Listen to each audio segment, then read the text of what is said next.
still listening. I'm still dancing. That was some good. That was sound check, by the way. That was some good playlist there. Yeah, that was the electronica playlist. So, Of hey, course. Robin. Yeah, like between the reggae and the electronic, I feel like those are the best ones. I've been grooving out to a hip hop one on my stream. So, hey, Janet. You have a balmy 67, Janet. Like, we were just talking about the weather, and 67 right now, like, it's pretty nice today, but like 67 is like my goddess temperature. And it's 76 in Reno. So Robin's also having the nice weather. I do have to say, I had decent weather today, and you had decent weather yesterday, right? So, Yeah, I mean, it's not bad today, it's just a little bit warmer than it was yesterday. yeah, it's we have really low humidity, but it's still in the 80s. So, but I can live with that. Oh, I can live with that. I get, no, I'm sorry. Then I'm better than you because it's been in the 70s the last two Yeah. See, days. like, yeah. So, like, yeah, and yeah. I have nothing good to say Tomorrow, about Baltimore weather. tomorrow we'll start climbing back up again, and that is when, like, today I actually, like, I needed to turn on the air conditioning when I came into this room just because, like, it was a little warm. The house has been in the sun all day. But I already feel better, and it's only been on for 10 minutes. So Well, that means it's not terrible. yeah, like if it was next week I would need to, like, See, I think last week you said even with we went over last week, so like hour and a half later, it still wasn't cool up there. So right, you're doing better. You're doing better this week. So yeah, we are doing better. So we have things and stuff, things and stuff. things and stuff. Yeah, things and stuff. Um, let me just so for tonight, Oh, Janet's floors are done. I missed that. And you're talking about painting and new blinds. I was gonna say, Janet, didn't you post your new floors in the social media? I feel like you did. I feel like you did. I I feel like I think. saw them. Oh, I haven't looked in social media. I know there was the Did I see empty them? sewing room at some point, but I didn't No, see. I think I saw them. I was gonna say, I mean, there have been some pictures posted in our Quilt Nerding Facebook group. If you guys want the ability to post things yourself to the community, that's where it needs to happen. Um, but I'm very sad to say that even though we're gonna have a break because you are gonna be away, yes, she did post before. Um, we are, like, tonight we're gonna sign, like, the last reading. It's already, like, the end. Yeah, this one went fast. I have to say I it's feel like, go ahead. there was a lot of great reading in here, but also a lot of great pictures. So Yes. Yeah, I have to say this had some of the best quilt photography. Like, really good, yeah, it good really did. It was photography really good stuff. pictures.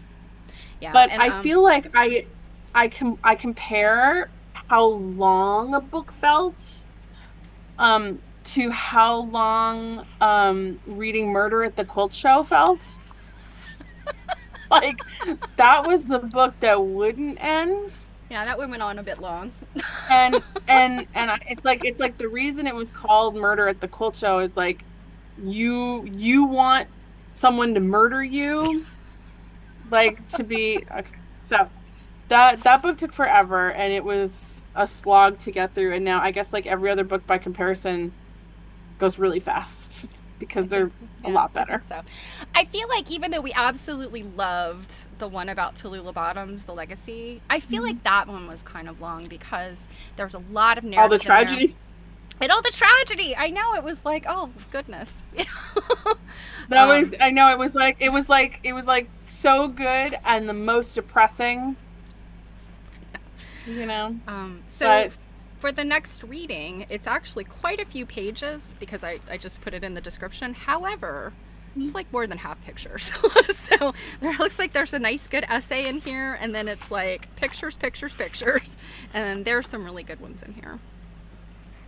Good. So we're gonna do chapter 8, and when we're gonna discuss that. Actually, you know what? This is the time for me to just pull up the calendar, because, like, what am I doing with my life here? That's where I was going with that. Yeah, like, why am I not just pulling up the calendar? Here we go. So we are here in July still, believe it or not. It's the 22nd. We're stitching and glitching on the 26th. Don't forget, because it's a good time. And we have a pre-recorded video for you on the 29th. We're going to look at a recent quilt exhibit from the New England Quilt Museum. You will love it. It's gorgeous, right, Steph? It's a good one. I just edited it today, and it was just as good editing as it was watching it live. So Stephanie leaves for England next week. You guys are all with me, right? That she has to bring me presents. I just want to make sure there's witnesses. Oh, that's not the right calendar. Hey, it's What's June. that? It's June. Why are all these? There's Laurie. Like, there we go. Okay. At least there was Laurie holding up a Maine quilt. So then here we're in August, and there's a lot going on. Please don't let it stress you out. I don't know that I've ever had these many colors like up on here before. So Steph is still gone the first week. So the assignment you're getting right now, we're going to discuss on the 12th. So if you are behind, this is your time to catch up. There's another pre-recorded video for you on the 5th. That one will be recent auction reviews. I've got some interesting stuff. If you remember the one we did with some crazy shaker stuff, I have some more shaker stuff. Ooh. That shaker stuff is always so cool to look at. Even when it goes for like tens of thousands of dollars, it's still interesting. Yeah, it was crazy. So we're gonna do chapter 8, and then everything else in the back is up to your discretion. If you are someone that likes to read, bibliographies and notes and like things like that. But we're gonna do chapter 8. So I'm just putting 174 to end, whatever you decide the end is. And it also, even though tonight is chapter 6 and 7, we're probably going to be pushing most of 7 into August on the 12th, because I discovered something today that popped up that will be interesting for us to listen to, which is potentially going to take a lot of time. So we thought we'd talk about the crazy quilts in chapter 6 and then go right on to that, because chapter 6 is really short. So, and then don't forget that we have our author interview with Laurie LaBar on the 19th.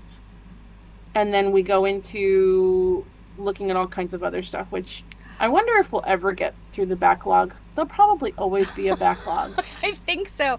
I thought of like 2 things today. I'm like, oh, yeah, because like when we're gonna pre-record, I always say, what do you got in the hopper, Jill? And she's like, well, we got this and this and this. And then I just remembered like 2 other things that you haven't mentioned in a while, and I'm like,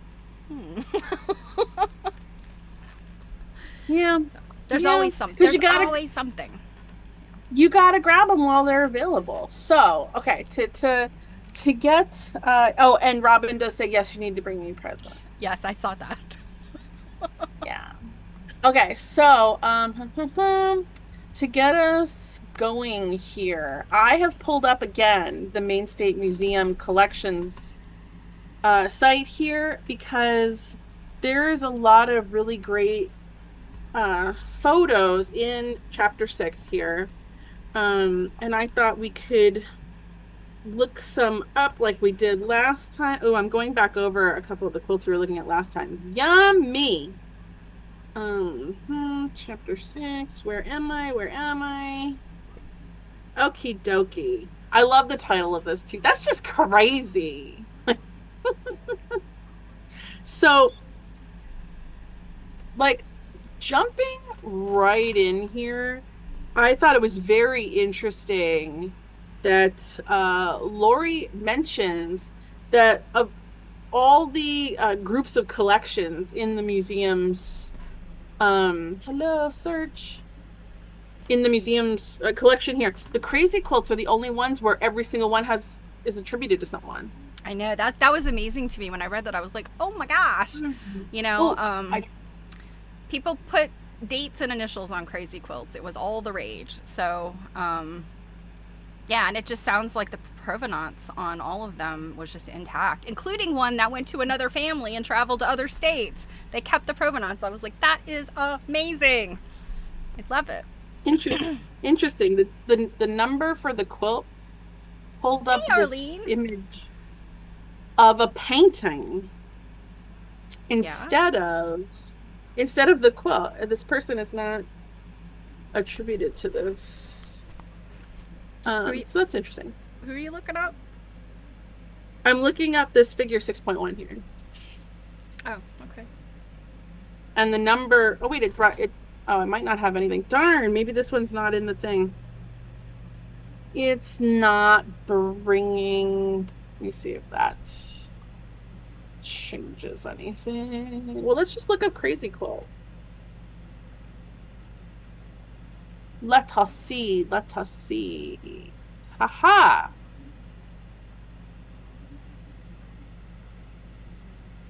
This brings up, wow. I've got a few, but not all of them are in here. It's like,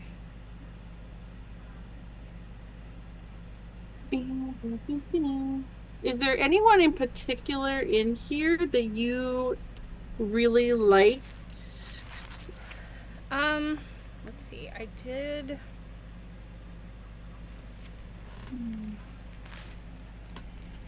I did mark a few things. So the Mary Louise Orr crazy quilt, which is the one that has that crushed velvet. She's in here. I can see it there. Yeah, there it is. Mm-hmm.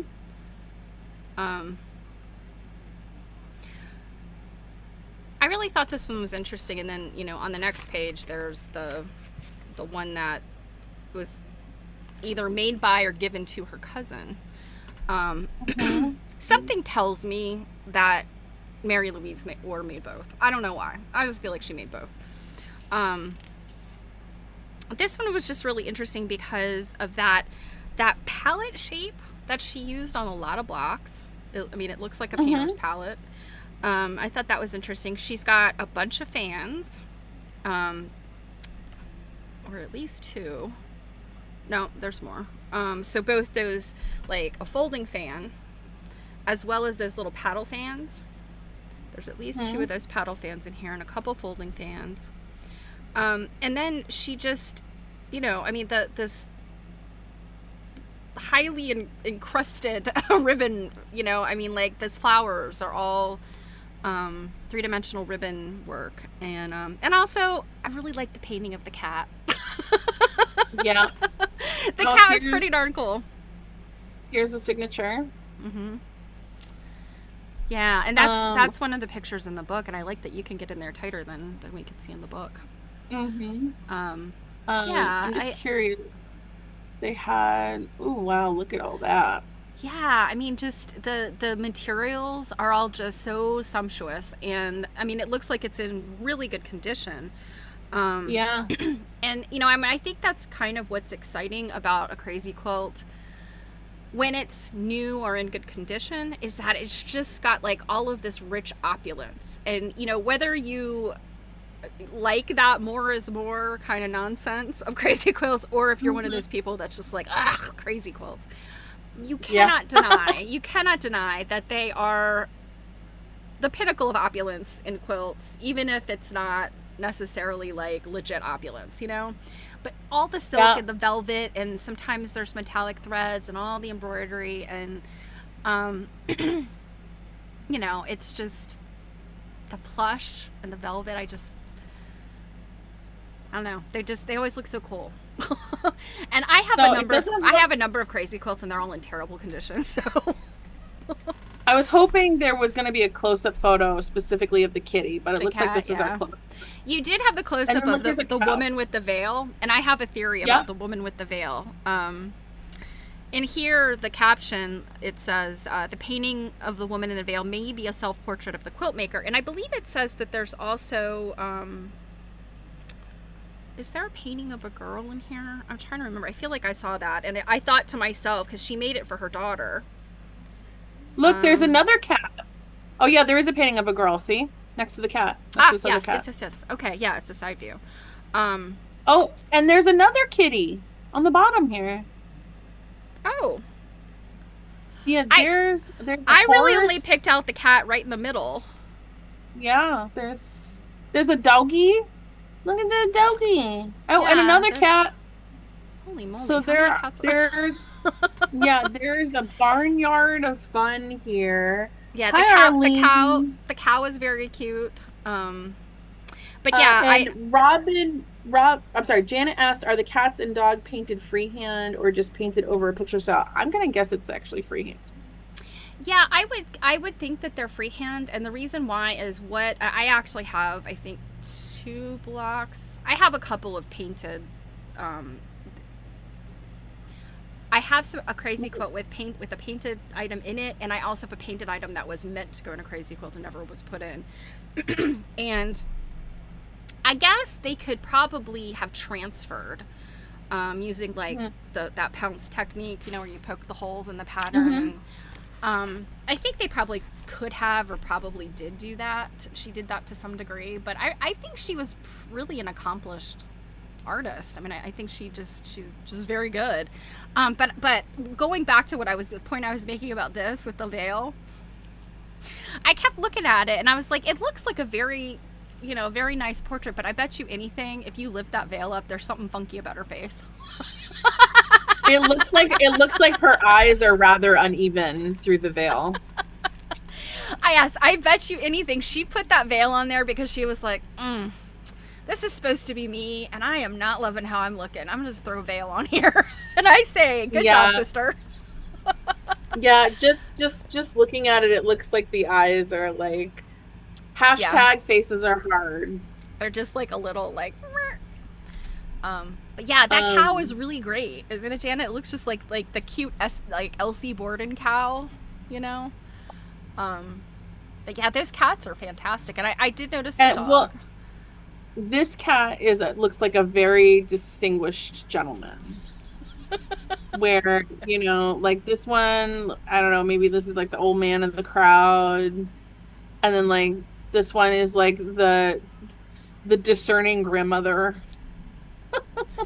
And then let's see, there was another one. Where was I'm like half blind here. Where the horse is also a pretty nice picture. Yeah. And then like there was like a youngster kitty. Where was like the other kitty? There was this one. This is a little baby kitty down here.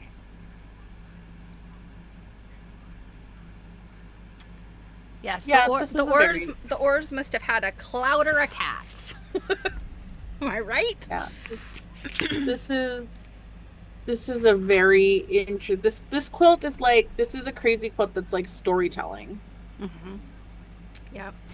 And also what I thought was interesting about this one is the 3 ribbons with signatures, and of course there's that 4th person who they had sent a ribbon to.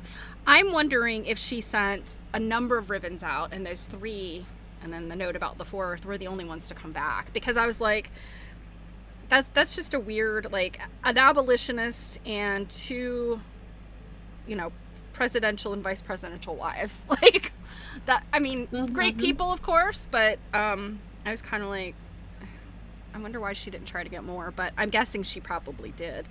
And the whole thing about Helen Keller, I was like, this is so cool. Let me see if the letter is in the collections here.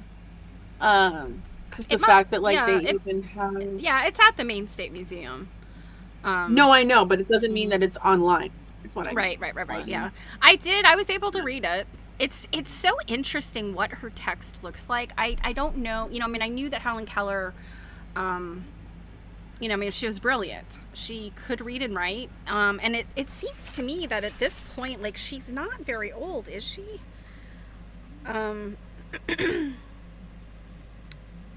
Yeah, so Helen Keller is 9 years old. 9 years old. She's deaf. Well, and you know what's she's funny? blind, and she's mute. And at 9 years old, she can write this, like, pretty beautiful letter. Which I don't know about you, but this revelation here about this letter is very different than a lot of the narrative that I was taught about her as a child. What do you Which mean? I know that happens a lot, where people are changing the narrative. But I was taught she could not write. Oh. This is the letter that we were trying to find the photo of in the database here. Let's see. I think. Okay, there is a link to the letters in their entirety. Oh. Yeah, there's a PDF you can download. This is actually pretty cool. Yeah, I never heard anywhere that Helen Keller was not able to write.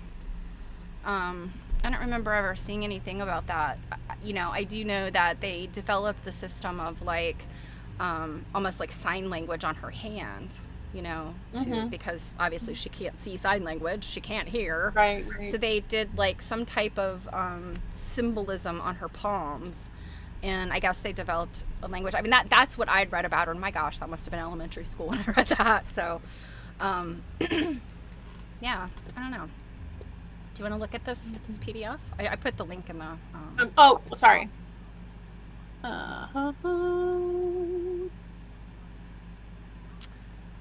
Dear little friend Ethel. I mean, yeah.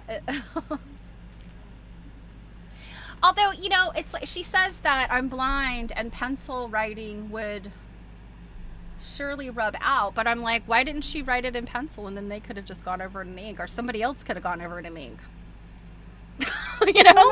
Oh, okay, so yeah, here we go. Here's the letter.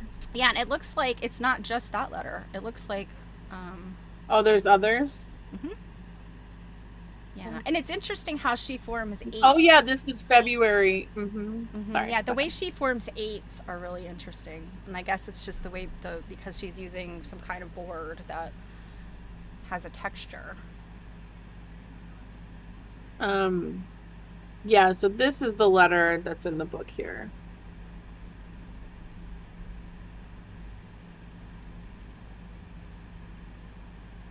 It's funny with that board. Obviously, I'm assuming that board doesn't have anything to do with your like word spacing. This is far better penmanship than a lot of people I know. I know. Yeah, Like, and I mean, like adults that I know, like right now. Like, sometimes I write myself notes. Do you have bad handwriting? If I write, thoughtfully, my handwriting is perfectly fine. But if I just jot a note to myself real quick, sometimes I can't read my note later. Oh, what did this say? So you're a doctor. Sometimes I just write with my toes. But not to beleaguer the Helen Keller piece, but it's just a reminder that today you think about all of the different adaptive technologies that people have, people who have special needs, and they have rights. Here in the United States, there's lots of support, even though I still think in a lot of cases, long way to go. The people that the blind community and the deaf community tend to, because of their needs, they kind of stick within their communities. And I do think that there is the potential for everybody to do better in the area of supporting people with disabilities. But turn it around to 1890, and people with disabilities were pretty much like left to die, sent to institutions, or were just had to be taken care of. And you see somebody like Helen Keller, and I'm completely blanking on really what her story was, other than the fact that she was deaf, blind, and they always said deaf, dumb, and blind, but meaning she was mute. She couldn't make sound, I assume. Or maybe they just meant mute in terms of like she could not speak. But how can you speak when you don't know what sound sounds like, right? Anyway, my point being how amazing Helen Keller's life was, given that in 1890 there certainly were not opportunities for people with like really severe disabilities. And a lot of society didn't find those people of any value. Exactly, yeah. And a throwback to Quilt Nerd, we found out when Mary was doing her Bertha Meckstroth research, Helen Keller went to college with Bertha Meckstroth. Oh my God, that's right. Mm-hmm. Yeah, they knew each other. Yeah, they knew each other in college. Yeah. I remembered that as I was reading this. I was like, wait a minute, there's another Helen Keller quilt story. And I thought for a second, I was like, it was Bertha Meckstroth. So yeah, Helen Keller, man, she gets around she gets around the quilty world. and Robin just pointed out, I mean, it's mentioned too here in the text, but she pointed out she used a groove board under the paper to guide her hand while writing the letters, and then she said she also used a ruler to help maintain size and alignment. And I kind of wonder. I sort of wonder Kate's saying she learned to talk and went on lecture tours. My mom went to one when she was a kid. Oh wow! So when did Helen Keller die? I mean, it was in the 20th century. Obviously. I would assume your mom is not 150, Kate. Yeah. Well, and considering this letter was written in 1890. Right, and when she's 9 years old, so she was born in 1881. Yeah. Yeah, I don't know, I mean, I go back to the fact I really just kind of know, like you did, sort of the folk tale of Helen Keller. Like, I don't really know the details. The overly kind of romanticized version of... Okay, so she died in 1968. Okay, interesting. Yeah. But what I was going to say is I kind of wonder, and we don't have to talk about her anymore, but I kind of wonder if she maybe had some vision. And I don't mean like vision, but I do know people, some people, the condition that they have with, blindness. I mean, there's lots of different ways of blindness. Some people are blind just because like they're so nearsighted they can only see this. Some people are blind because they don't, like, the light doesn't work and they'll see everything as like dim, like it's night. Rob and I, my husband and I, actually have a friend who, it's something to do with his rods and his cones, and he is considered legally blind, although he can still see, like it's dark night, he can kind of see, like that's what he sees. So I kind of wonder if she had like some sort of vision that maybe helped her, and it wasn't like this chick is like got her eyes closed, It looks like a good candidate for like a documentary watch party or something. Yeah, just a little bit of research, because I mean I feel like there was some horrible like 1970s 80s after school program about Helen Keller that we were made to watch in elementary school or something, and I'm certain it was all wrong. That's what I mean. That's what I recall.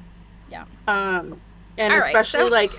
like as just we pay more attention to historical things, and especially when we have things in people's own writing, like. Well, and that's I mean that's the thing that I think that's the the pinnacle of historical data is the letter, the diary, the first person narrative. I mean, when you have that stuff, it's like gold. Yeah, a Miracle Worker movie, yes.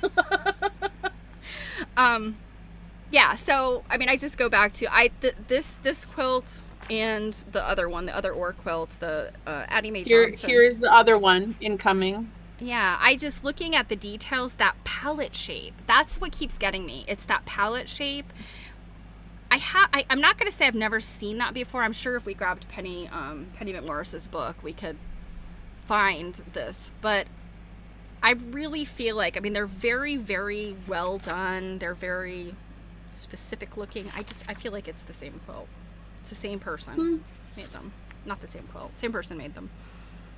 And the flowers. The flowers are so similar in terms of like their, you know, their texture and their tactileness. Yeah. So Kate just mentioned a movie called A Miracle Worker. Yeah, that's why I said that won an Oscar. Mm-hmm. It's not a movie I'm familiar with. Yeah, I mean, I think it's The Life and Times of Helen Keller, right? Yeah. Okay, that is the one that I've seen. It had to have been when I was a kid. I'm pretty sure it's that old. But yeah, that is. I think that's where I learned about them teaching her. But I still think that there's problems with that movie. Yes, in 1962, Patty Duke played her. Yes. So is that The Miracle Worker from 62?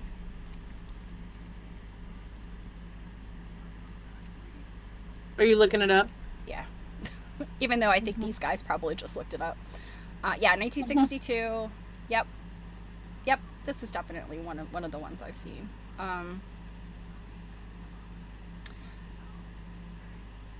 But it got remade. Did it? As everything does now. Yeah, there's a 2000 version of it, and then there's the 1962 version.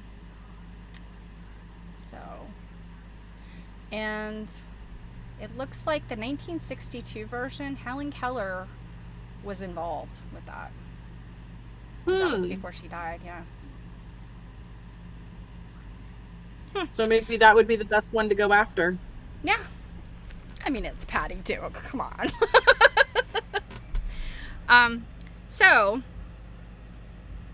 moving along. Well, I want to quickly, I mean, because we should move along to our other thing, but there's no image available. It says no image available, but it's a photograph. Why would you have a photograph in here? Maybe? Darn. I really wanted to look at the black and white photograph on page 144. Because I just love those. But yes. Eugene and Aileen. Yeah. Niveau. But I suppose I will settle for this other quilt on 145 because it's pretty awesome. Yes, this quilt. I did want to mention the quilt on 141, and you don't have to look for it. I couldn't tell if it was there, but that one was really neat because it's using millinery flowers and leaves. And that quilt is at the Maine Historical Society, not Maine State Museum. Okay. Yeah, it is. I'm sorry. But that quilt, I'm pretty darn sure. So cool. I believe you'll be able to see that at one of the American Quilt Study Group field trips to the Maine Historical Society in October in Portland.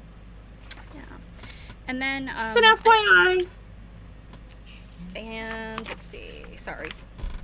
Before we get to this one, I did want to mention on page 140, it's talking about women from every corner of the state made crazy quilts, from Caribou and Presque Isle to Bailey Island and Casco Bay.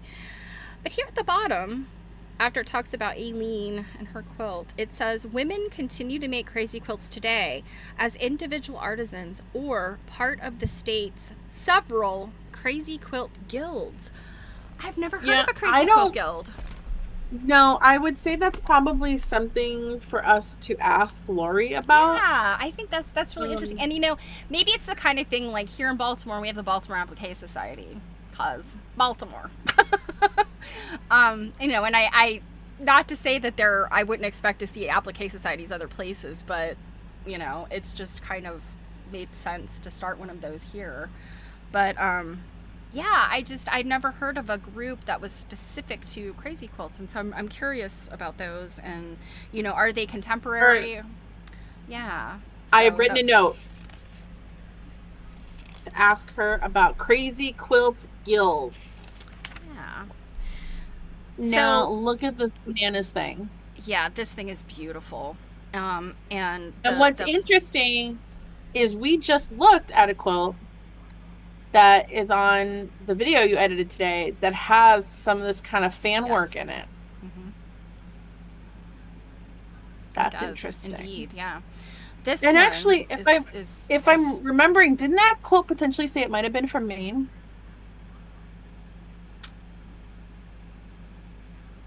maybe. I don't I remember. feel like I yeah, know I there feel was like it. one. There was definitely one, at least one of the quilts in that show, that in that exhibit, that was potentially from Maine. But I kind of feel like it was one of the ones in the visible storage in the drawers.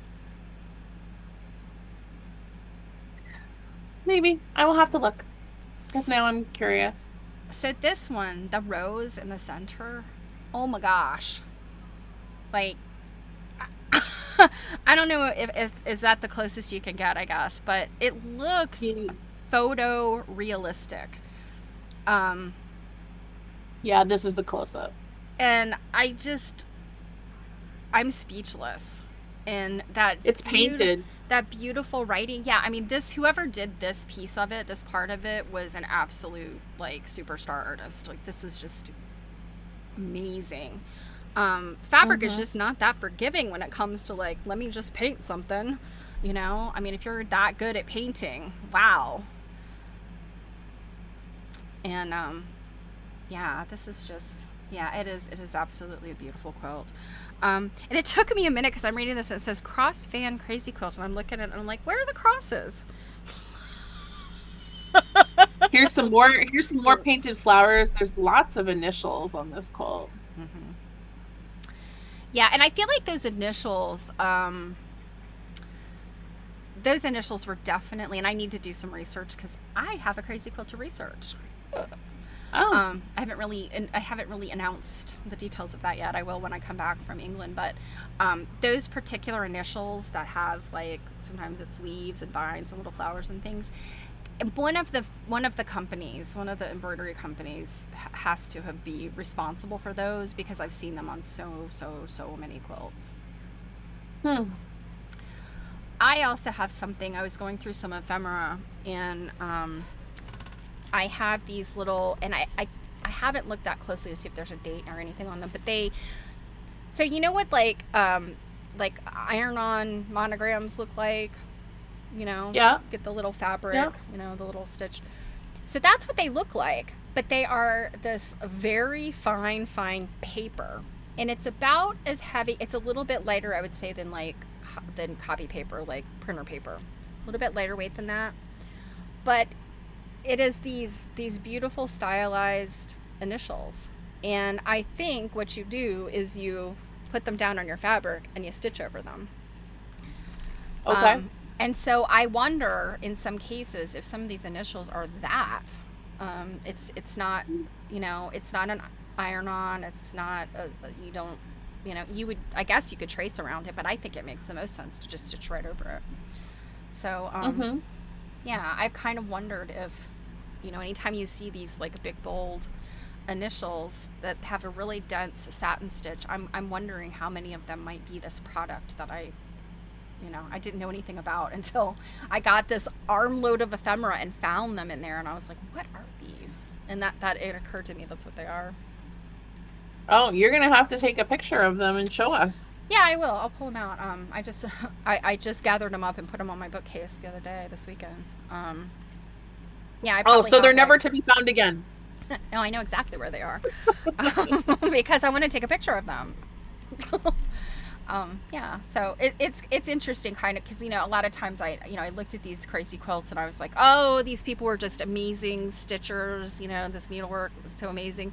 Then I found out about the slips, which are the pre-embroidered pieces that would come out of factories, Yep. kind of like ribbons, and I was like, oh, so these people were really not that good. And then I've come back around to finding out that yes, those slips were in crazy quilts, but also Mhm. crazy quilts were by and large actual embroidery by the makers or somebody. So I was like, oh man, you just don't know. You They're have just to pulling the wool to over look your very eyes in all carefully. kinds of ways. Yes, you have to look very carefully. And you know, that's the thing. Like, back in the day, sometimes their needlework was just as good as like what a factory made or machine made thing, Mm-hmm. you know. I've Mm-hmm. definitely seen embroideries that I know for a fact were hand done, but they absolutely look like machine embroidery. They're so precise. So Hmm. Hmm. the other thing about that Crazy Quilt Cross, the Crazy Fan, is that it's a Methodist minister, a circuit rider, and he'd only been their minister for a year when they made that quilt for him. So this man must have been turning water into wine because that quilt is something else to give somebody after, you know. I mean, I absolute respect if you love your minister. You know, I think he's the best thing since sliced bread, but wow. What a present, like, you know. I guess no one's ever loved me that much. Me neither. I must be in the wrong line of work, I guess. So let us move on because the Yeah. next thing I have is upwards of 50 minutes if we decide to listen to the whole thing. So I just hadn't shared my sound before. Do, do, Yeah, I forgot do. how long you said it was. I'm remembering now, Oh, like, shoot. yeah. So where we are here is the author of our book here, Laurie LaBar, had posted on her social media that it was a little vague. I had to do a little bit of hunting, but she posted a post from this thing called Maine Calling. Turns out it's a radio show. And they were on live today at 11. I didn't hear it. I found out about it after the fact, but it's talk radio. But they had a segment here on quilting, and Laurie had shared it because they were talking about the new exhibit opening at the Maine Historical Society, which is something that AQSG is going to get to go see while we're at seminar in Maine in October. And Laurie commented and said, "Hey, I'm on the panel for this." And I was like, "Oh." And then I found out that, they had already posted the replay. So let's see if can I, oh, okay. I'm not sure what this opens up to, but I thought maybe we could give a listen. Wow. Oh, look at that This quilt. gorgeous pineapple. Yeah. So the listen button was up there above the quilt. I know, I just wanted to see what Okay. else might be on here. So Okay. this I is just, I Mary's. just didn't know if you didn't see it. So there's also, okay, so panelists. So it's got quilts are quilt essential blend of beauty and function, and they're a rich part of Maine's heritage. A two-part exhibit at the Maine Historical Society brings that heritage to life, showcasing a variety of 19th century quilts. We'll learn about the history and methods of quilting, how to read a quilt, and meet some of the avid quilting community in Maine. And let's see, we got Christine Force. That's not a name I know. Callie Lavoy. I don't know how to say that. I think it's Lavoy. Lavoy. Yeah. Let's see, Pine Tree Quilters Guild and Laurie LaBar. Doke. There's also a quilt shop owner who calls in, as well as somebody from the Maine Historical Society calls in. So I want you guys to know that I currently have my volume up all the way. So if this is low, if it comes in really hot, I'll turn it down. But if it's low for you, check your volume, okay? Think quilting bees or a grandparent working with a grandchild. Quilts keep you warm at night. Their colors light up a room. The gift. Are you able to hear that? That even sounds low on my end. It sounds fine to me. I'm bumping up the desktop audio. I don't want it to like start blowing out and be.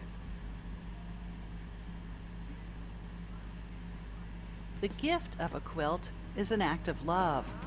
I'm Jennifer Rooks. Today on Maine Calling, we discuss quilts through the generations. A new exhibit, the first of 2 parts, has just opened at the Maine Historical Society. I'm just gonna go turn off my fan real the quick. artistry and function of quilts. We'll learn about the exhibition and Maine's quilting heritage from some of the leaders of Maine's quilting community. What do quilts mean to you? Maine Calling is just ahead.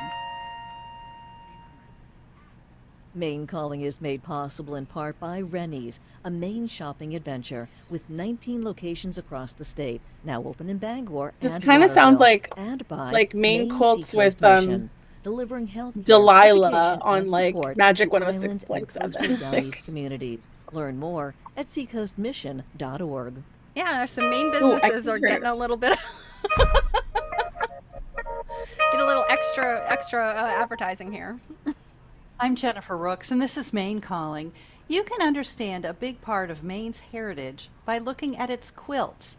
A new exhibit at the Maine Historical Society showcases the history of quilting in our state, and 3 quilting experts join us today.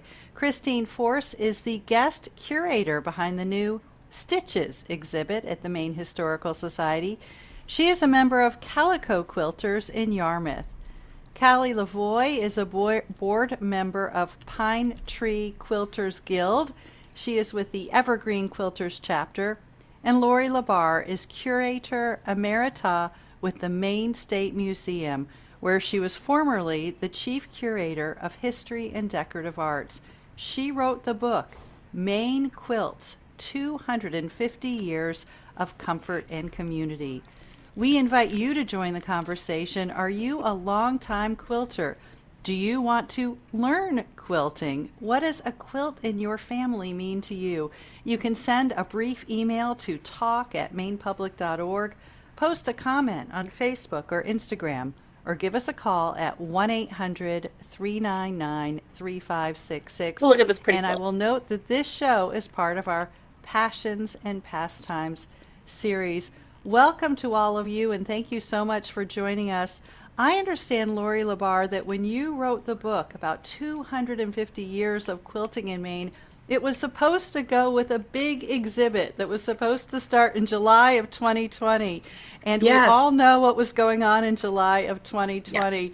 What did you do to prepare for that exhibit, the 250 years, which will indeed be seen when the Maine State Museum reopens, but preparing to write a book on the 250 years of Maine quilting, how did you prepare for that? How did you even start? You start by looking at a lot of quilts. So there is an informal group that meets and studies historic Maine quilts, and I was part of that group. And I went to a lot of museums. I went to a lot of private homes. I looked at a lot of collections, and then you start really poring over patterns and what you're seeing, and looking at. There was a book that came out, the Maine Historic Maine Atlas that came out. I'm looking at that and trying to understand how quilts reflected what was happening in Maine at the time, and they really do. It took about 10 years of preparation. I'm still preparing because the exhibit's going to open when the Maine State Museum opens, and at the time it will be the biggest exhibit of Maine quilts, historic Maine quilts ever. But it'll start with quilts that have fabrics from the 1750s, and it'll go all the way up until 2019. All right, well, that's in the future. 1750. Right now, people can see the quilt exhibit at the Maine Historical Society. And Chris, I understand that this exhibit was so large that it's now in 2 parts. Tell us about part 1 that's open now. Well, part 1 is based on hand piecing and hand quilting. There are 4 of the quilts are log cabins, which is also the theme of this year's Maine Quilt Show, which Callie, I'm sure, will talk about. This coming weekend. All of the quilts Oh. in both parts are hand quilted. Everything is hand sewn, and that was as I was documenting the quilt collection, for the Maine Historical Society, I came to realize how extraordinary the handwork was on these quilts. It's pretty simple. I mean, if you will, part 1 is hand piecing and hand quilting, and I think people are just really kind of dumbstruck, if you will, at these beautiful quilts that are really artistic creations. Were all hand done. So there were quilts in the King Gallery in the Historical Society building, and then there are 3 quilts that are in the house on 3 beds in the Longfellow house. And the 3 quilts in the house are from the earliest one is from 1818, which is also in Laurie's book, and then the other one is let's see, 1820 and 1840. What a And, neat idea, though, that usually with the Maine Historical Society, the exhibit is in one building, and then people tour the Longfellow House separately, and the Longfellow House now is a part of it by showing how these quilts would have been used. Yeah, and Because that's people need to be I shown how really quilts are used. about that, because you see them as they would have been used, and we Don't worry, we we'll get measured the beds pictures. to make sure that the quilts were going to fit, but of course they're from that time period, and so they do. So it's really wonderful, and the quilts in the house will stay through the whole exhibit through the end of the year. The quilts in the King Gallery will rotate. That exhibit opened June 24th and will go through September 20th, and then beginning September 30th through the end of the year will be part 2. Wonderful. Well, turning now to you, Callie. Already, Laurie mentioned the Maine Quilt Show. So in case going to the Maine Historical Society isn't enough, pretty soon you can see a lot of contemporary Maine quilts, right? Tell us about the Maine Quilt Show. Well, the Maine Quilt Show has a preview night tomorrow night, Ooh, coming right Wednesday up. the 23rd. And it opens for Thursday, Friday, and night. Saturday at the Augusta Civic Center in Augusta, Maine. She said a We preview consider night. it our quilt show versus a perhaps corporately sponsored quilt show. This is sponsored by Pine Tree Quilters Guild, a state of Maine guild. You will see. I've been to that show. It's a nice show.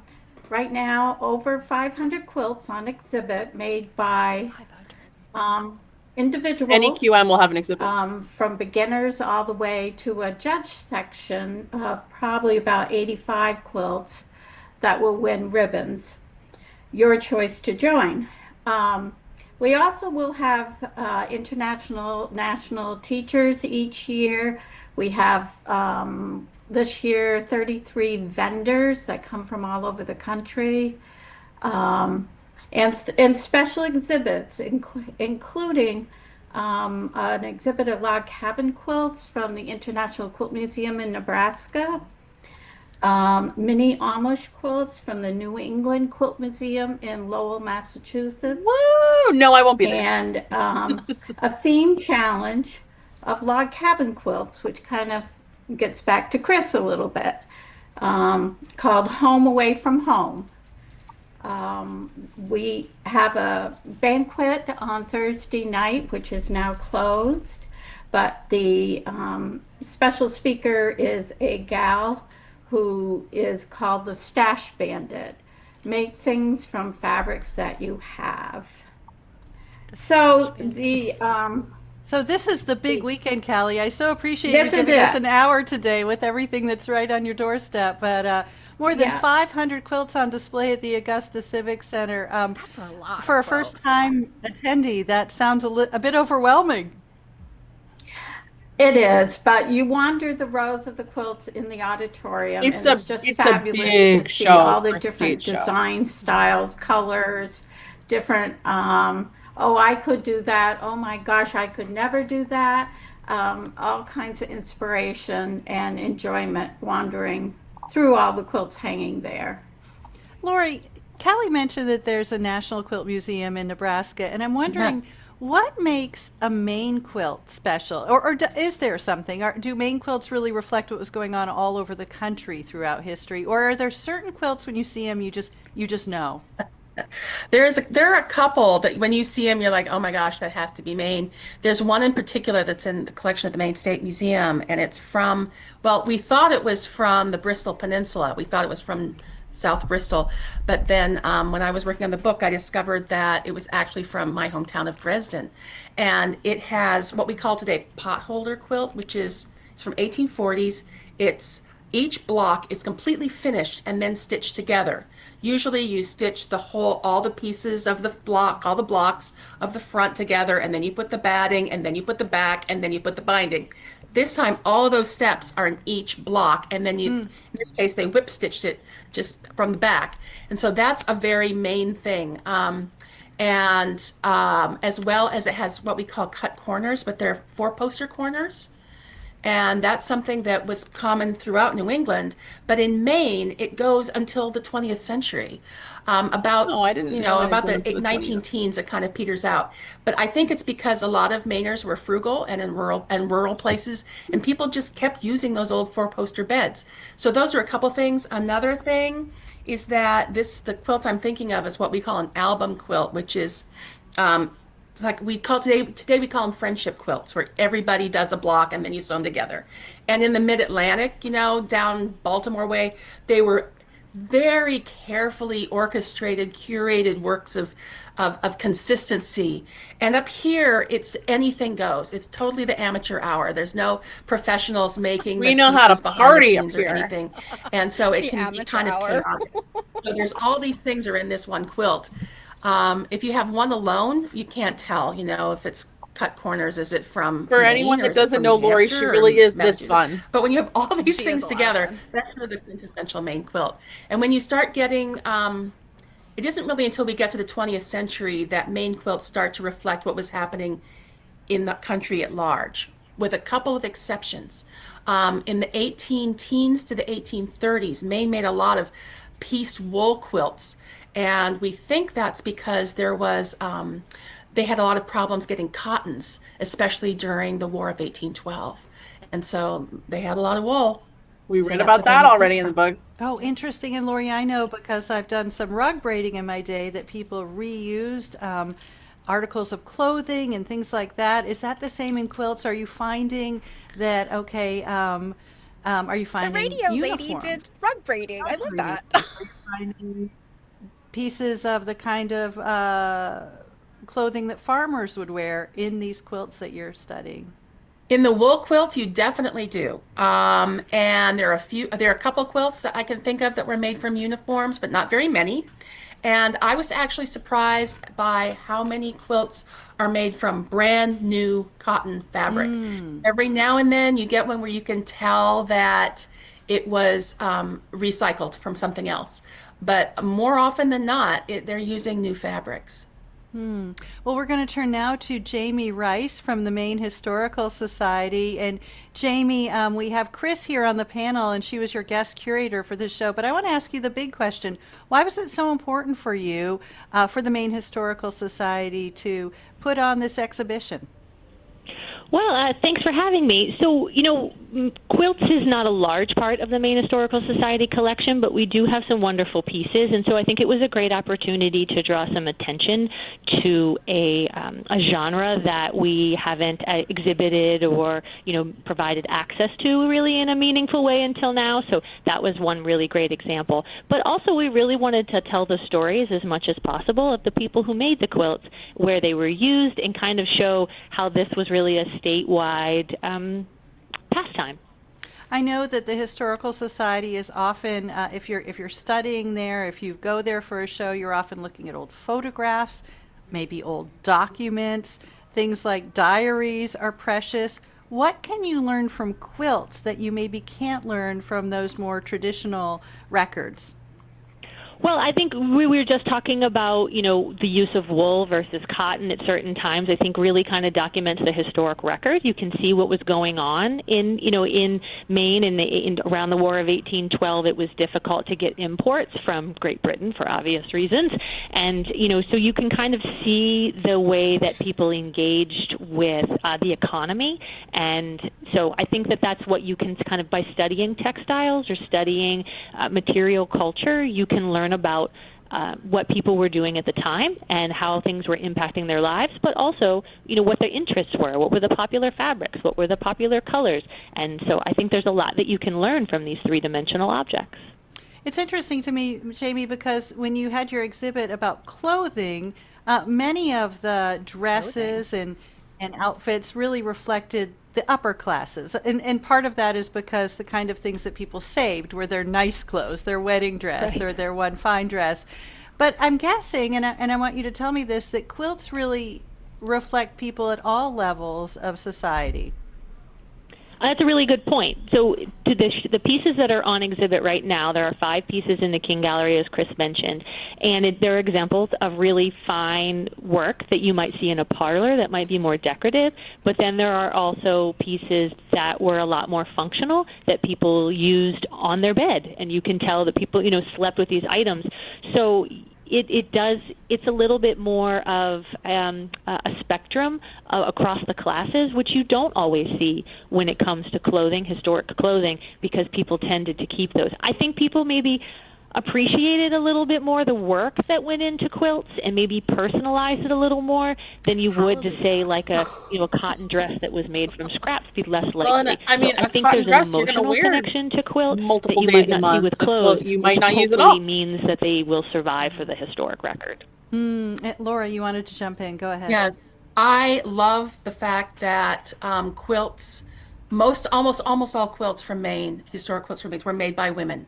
And I love the fact that you can look at them and get a feel for what women were doing and involved with. You can learn things about their community. But I think one class is. I just want to highlight here the fact that, Laurie says you can learn so much about their community. The research in this book that Laurie has done, I don't remember which chapter we were on. Maybe like chapter 2, where they were going through the lady sewing circles. And to the point where, like, you and I got on stream that night and we're like, well, my brain has exploded. I couldn't keep up with I that. can't. Yeah, because I'm like, I need the board with the photographs and the red yarn, Yes. But the fact that someone's brain, and I'm sure I know her friends helped, her research friends helped because they've talked about it. But I'm just saying, like, those research brains, keeping all that together, Yeah, absolutely. is bananas. So she, like, in terms of like her, I think her book is a really good example of just how much you can learn. Yep. And it's no surprise to me that it took her 10 years to do all the research for it. That is the lower classes, the poorer people. Were they making quilts? Probably, if they had time when they weren't working in factories and that sort of thing. But the other thing is that they were more likely to use up those quilts. And so I think it's still a little biased towards people who have a little bit more money, but it's definitely more of a democratic art, say, than silver or something like that. Right. Chris. Yes. I wanted to pitch in here and mention about the wool quilt on the bed in the guest room of the Hawthorne of the Longfellow House. Thank you. This quilt is from 1818. It's the earliest quilt in the exhibit, and from the provenance that we know, that the woman Delphos Turner, who made this quilt, we don't know if it was from her own That's sheet, a name, but we do know that she cleaned the wool, carded the wool, dyed the wool, wove the wool that made the wool cloth, and then she sewed it together with cotton, and then it's hand embroidered, and it's a cut corner, very deep cut corners, because it's on the poster beds. It's one of the 2 poster beds in the house, and it is one of the most extraordinary pieces, and It's fabulous. I can't remember from where I read this, and Laura, you may be able to help me with this, but this quilt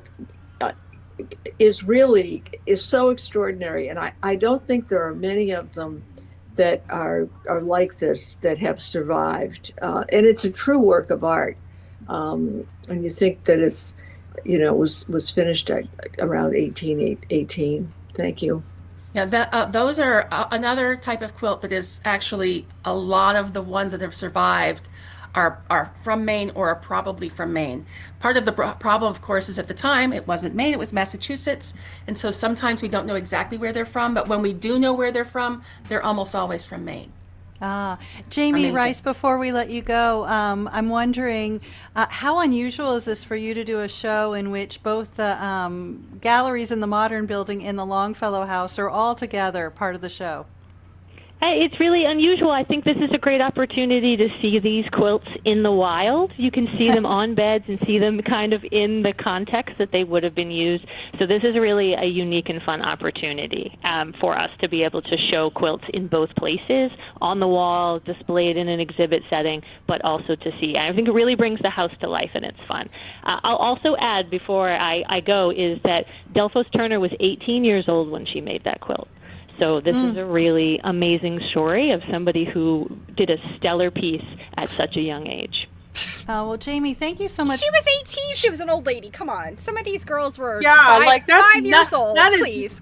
That is not. Yeah, nothing compared to those fetuses making samplers and things. Yes. I was just gonna say, while this is playing here, you're gonna see my screen change because I'm gonna get on the Maine Historical Society page and see if they show any previews of this exhibit. Calling in Jamie Rice with the Maine Historical Society. We're talking about quilts, especially historical quilts on Maine Calling. I have to We'll be say, right back. this lady, Welcome back. the This Maine is Calling Calling. I'm host, Jennifer Brooks. Quilting Jennifer? is a very I have to give her credit. Like, she's dialed in. She's not asking stupid questions. And I mean, she seems like she's done some handcraft herself. And I feel like, particularly with things like sewing and quilts, when you get interviewed, I mean, I've been interviewed by newspapers and stuff, and it's like the questions they ask, I'm like, really? Can I just give you some questions to ask? I feel like they ask you, like, so do you use needles? Yeah, I mean, they're just kind of they're insulting the intelligence of the listener and the person they're interviewing. So I have to give this lady credit, Jennifer. I didn't catch her last name, but Yeah, she's doing a good job. And Robin was like 18. She's almost middle-aged by that time. I know. For a quilter, she's an old lady. I have to say, though, like, for that, two things.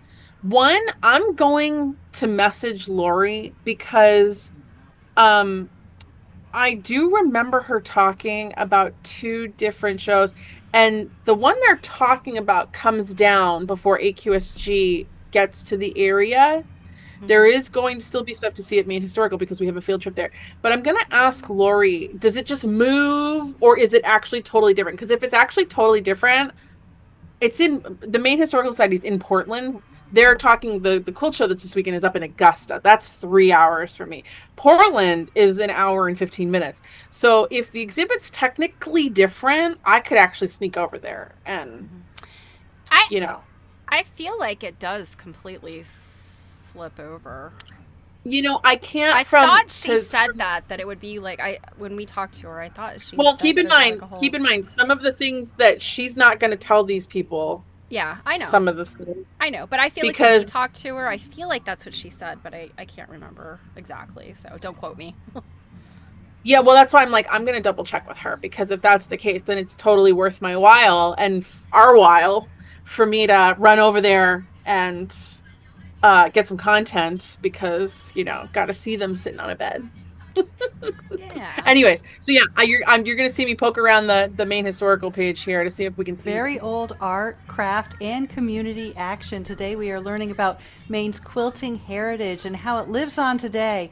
With me, Kelly Lavoie, an active member of the Pine Tree Quilters Guild and very involved in the upcoming big show at the Augusta Civic Center this weekend, Laurie Historical Society exhibit Stitches, and she's also with Calico Quilters in Yarmouth. So yeah, we invite you to join the conversation. What do you want to know about quilts or about the history and evolution of quilting in Maine? Send a brief email, talk@mainepublic.org, comment on Facebook or Instagram, or give us a call at 1-800-399-3566. So many calls coming in, Callie, but before we go to that, I wanted to ask you about this idea that I'm thinking about as you talk about a quilt being a personal expression.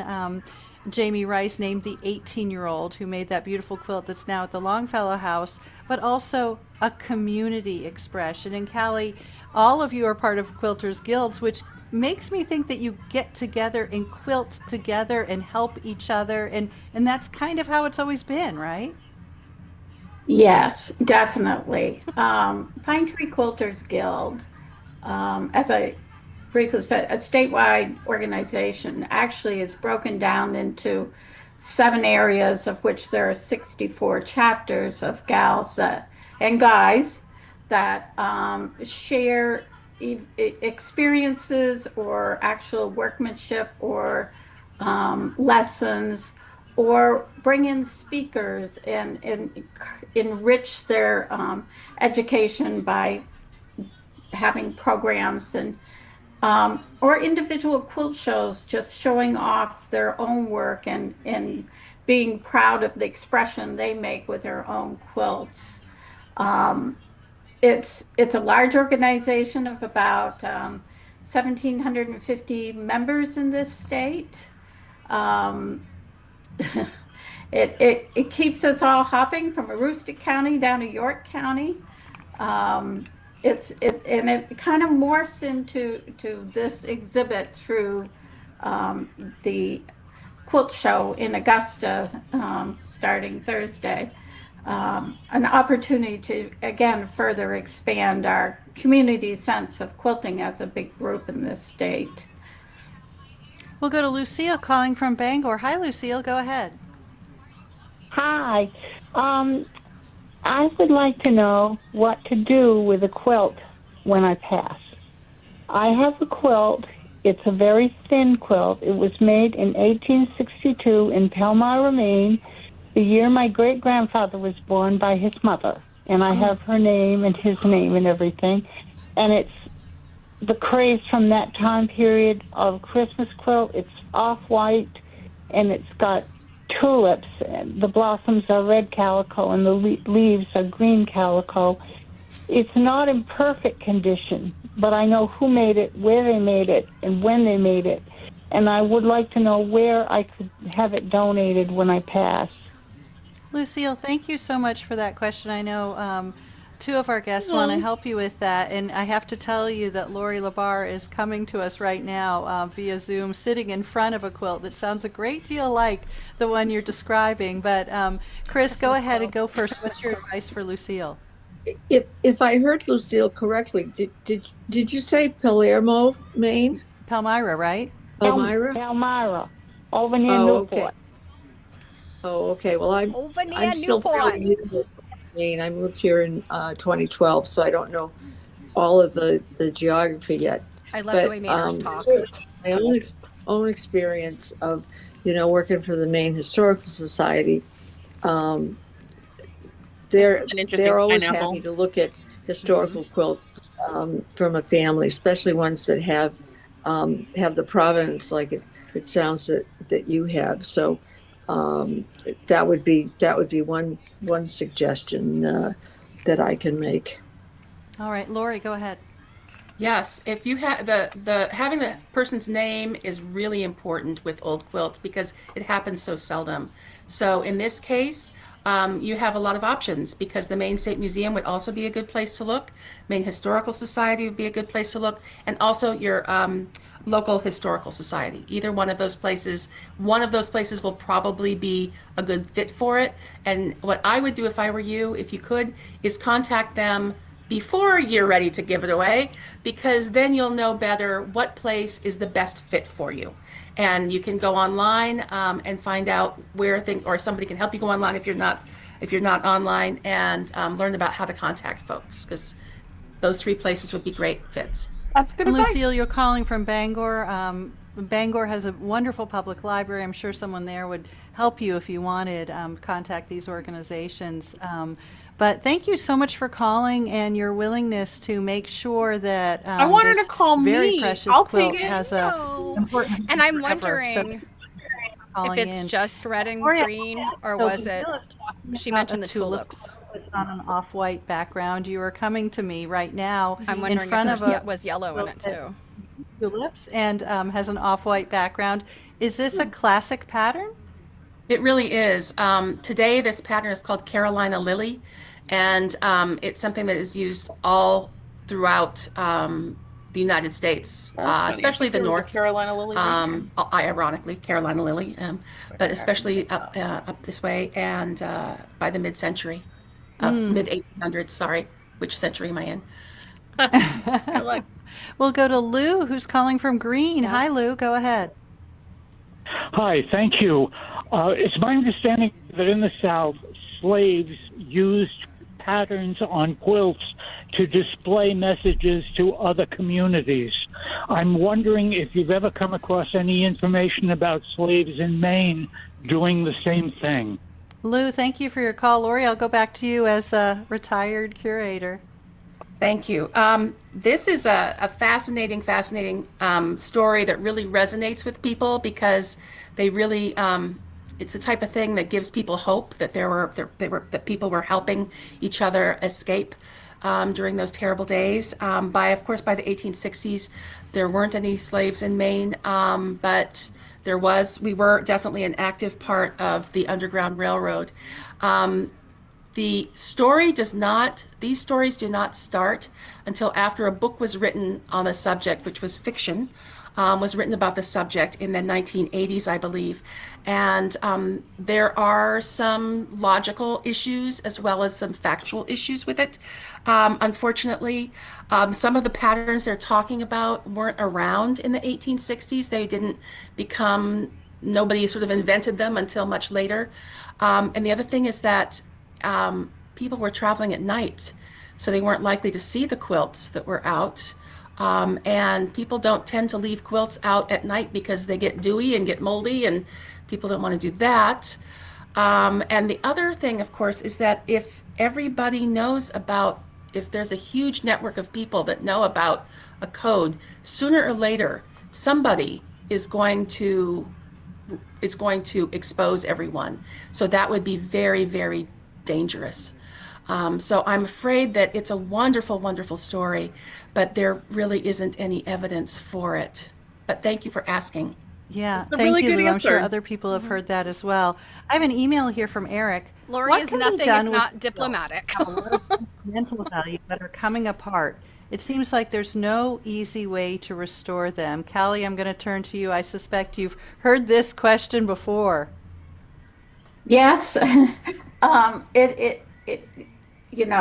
hard used quilts tend to tear or fade or get very worn. It is difficult to replicate quilts depending on how old they are. Finding original fabrics, you might be able to find, well, I'm going to say an older quilter who would be willing to take on restoring something that is older. There is a business in York that takes actual fabrics that is found as much as she can and does restoration work for a price. It is a tough question. If it's the back that's worn, you can take the back off and replace it with a different back. I have seen people just in attempts to be able to save their quilts, put a piece of gauze or a netting over the pieces to help keep them stable if restoration work or repair work is it's not not able just to be done. any netting that they do that with. All right, well, good luck to you. Calling us now is Daniel Perkins, who is a longtime quilter, and along with his wife Carolyn, he owned a quilt shop. Thanks so much for calling in, Dan. Good morning. So it is fair to say that most people associate quilting with women. We've already heard that mentioned on today's program. But you are probably one of a decent number of men in Maine who are avid quilters. Are people surprised when they learn that you quilt and that you're really quite good? Sometimes, but there are a lot of men in the state of Maine and in the quilting world as well. Yeah. I belong to one Facebook page that has thousands and thousands all over the world. Love it. And how did you learn to quilt? Primarily from the wife sitting me down at a sewing machine. I learned some from my mother in 4-H when I was growing up, but mostly from the wife showing me the sewing machine and then getting interested in playing. And then when we opened the quilt shop, again, she doesn't have a it was name. time to make Yeah, I was gonna say I liked him until he started calling his wife the wife. display quilts and discovered that it was more fun to design my own. So that's what I started doing. Well, I understand that you and your wife quilt together, and you have created quilts that can only be described as masterpieces. Tell us how you come up with your ideas and what you do with them when you finish. Well, my ideas come from, I'm a follower of a tool product from Studio 180, and I make all my pieces oversized and trim them down to be perfect. And I enjoy the process of making those pieces more than I do of making the quilt. So I'll make boatloads of the pieces and then sit down and, okay, I got way too many pieces now. How can I imagine that I can see putting them together to kind of create a little bit of interest and a little bit of spontaneity to the whole thing? And currently I'm making mostly throw quilts of the 65 by 78 range and make them turning out one every 10 days, 2 weeks, 3 weeks. Oh. Wow. This guy's a factory. all original, all little tiny pieces. And you've donated some of them, right? We've donated some to the Dempsey Center.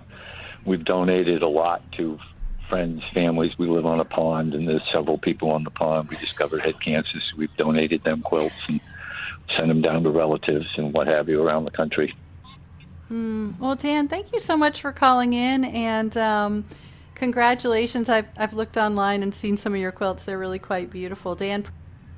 I think this is a good place to stop. So I'm just going to stop sharing real quick. Steph, I'm going to send you the link here in the chat so that you can stick it into our video chat so that people can go and listen to the rest of it, and I'll put it down in the description after, because it's, we made it more than halfway. We're like 30 something minutes in, and it's gonna be quite late if we keep going, but there you go. I sent it in the Zoom chat.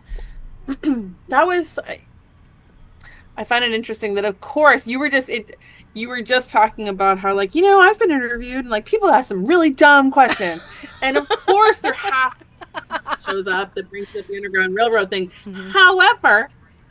However, sometimes it's really a good thing when people bring that up, because then you actually do get an answer from an actual quilt historian and not, here's looking at you, Miss Quilt in a Day.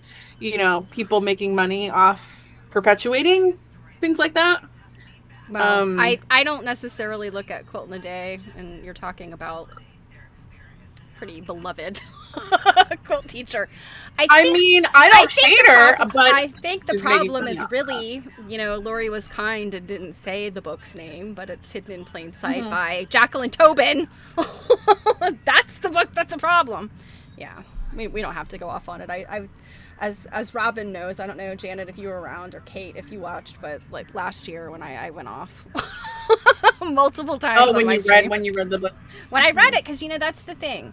That's the thing about that is, it's easy to sit here and try to dispel the myth, but I feel like if you really want to have some bang for your buck, like, you've got to read the book, and so you can see and hear.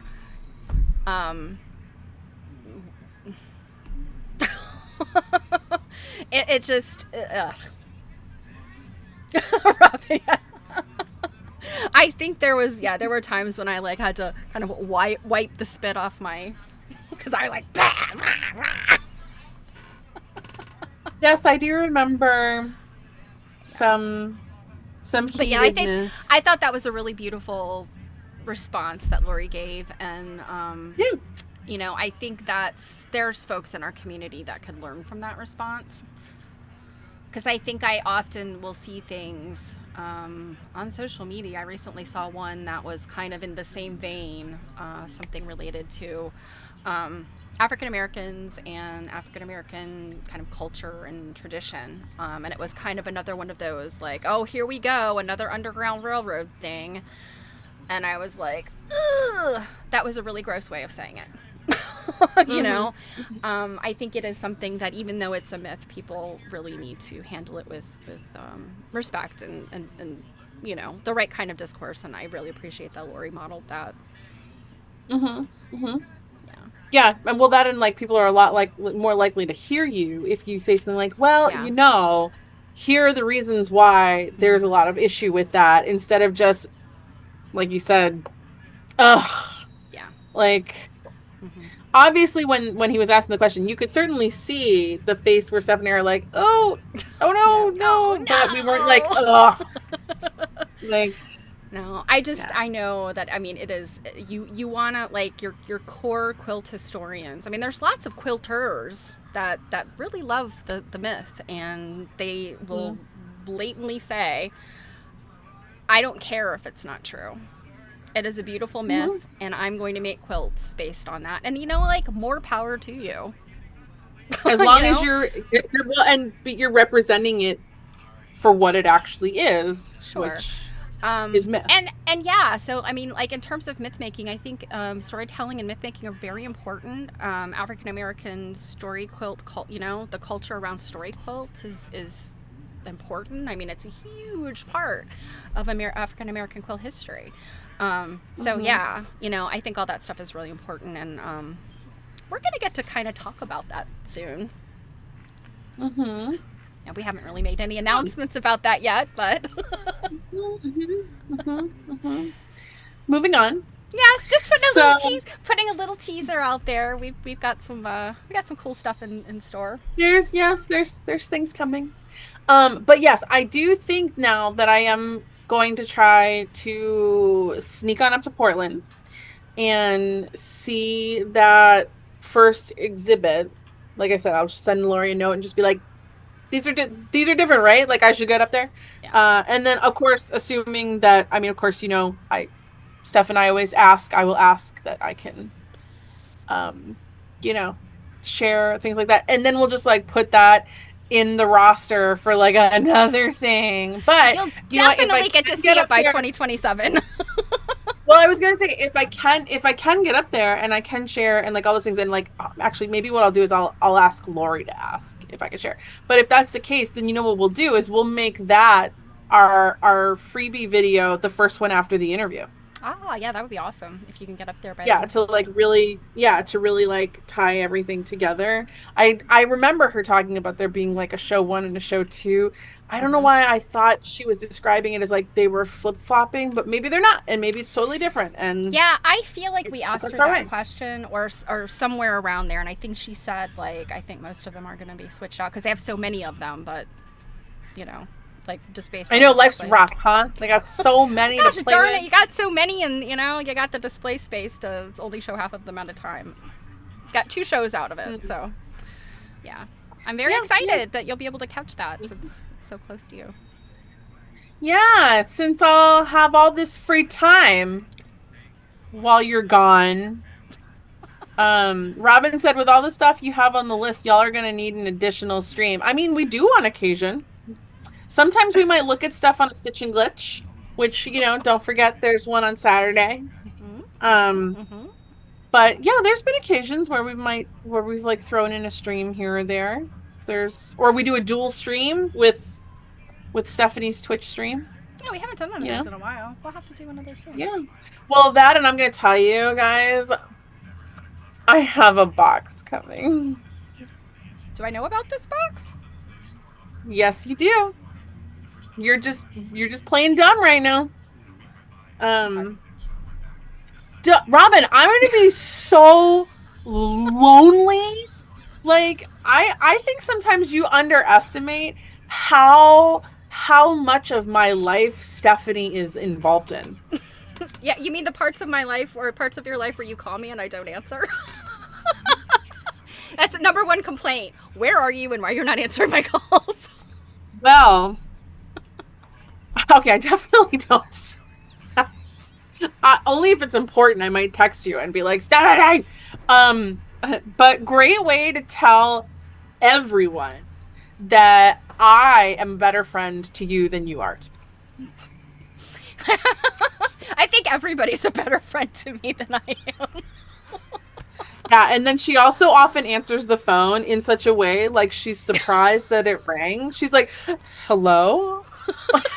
So I come back, "Hello?" Yeah, like she looks at it like like she's Gilligan and the professor, and she's like looking at it like, "What's this thing that rang?" The coconut phone rang. What? Hello? Like, yeah. Yeah, I often use her to keep me occupied on like long car rides and stuff like that. And there won't be anyone to do that. And I'm going to be sad. But that means I get more presents. Kate put a present for you in the box she sent me this week, so you're going to have multiple presents. Well, and my Duncan Sue needs a companion. So what would, like, Travel Sue? like this is Barbie. And now, you know what? Make me like a new set of like clothes that I can like switch out. I can like stick on. That would be really cute. Just give her some travel boots. We can change her bonnet. Okay. All right, guys. Well, we hope to see you on Saturday. But if not, you will have your pre-recorded. They will drop at 2 p.m. on the next 2 Tuesdays. So a little bit earlier if you want to lunch break it. And then don't forget that for our last installment, we're going to read chapter 8, but then we're also going to discuss chapter 7 because we didn't discuss it tonight. So that will be a catch-all last minute thing. Is August 12th, right? And Robin has a note taped to her laptop, so she will remember on Saturday. Robin, bring some friends. And some snacks. I don't know if you saw the new reel that has posted on our Instagram, our Facebook, and on our YouTube here under Shorts. I might have to bring a chicken sandwich to the event. Because what? Stephanie, you were right. The chicken sandwich photo you used on that reel looks yummy. Delicious. And that came right out of Canva. Like, Canva has their chicken sandwich game is... Hi, LJ. Hey, LJ. All right. All right, guys. We will see you on Saturday. Yeah, food is not required. We're just going to eat on camera. Looking forward to it. The messier, the better. Have a good night. Bye, guys.